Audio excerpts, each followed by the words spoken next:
आज हम एक गहन आध्यात्मिक सत्य को समझने का प्रयास करेंगे। कहा जाता है कि जब कोई आत्मा पृथ्वी पर जन्म लेती है तो उसका जीवन केवल संयोग नहीं होता।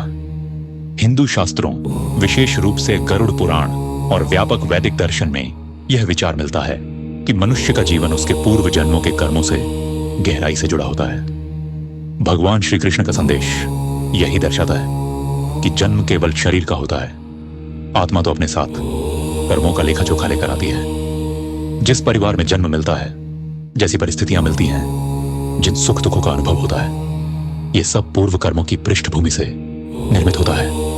लेकिन इसका अर्थ यह बिल्कुल नहीं है कि मनुष्य असहाय है या सब कुछ पहले से तय होकर पत्थर की लकीर बन चुका है। भाग्य को एक प्रारंभिक ढांचे की तरह समझा जा सकता है जो जीवन की दिशा तय करता है, परंतु उस दिशा में कैसे चलना है यह वर्तमान कर्मों पर निर्भर करता है।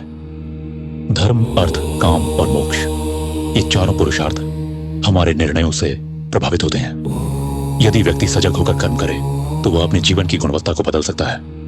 श्री कृष्ण का उपदेश हमें निष्क्रियता नहीं बल्कि जागरूकता की ओर ले जाता है।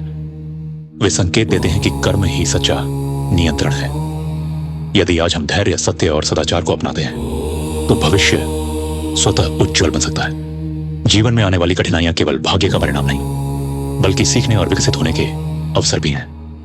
इसलिए हमें अपने वर्तमान को सुधारने पर ध्यान देना चाहिए।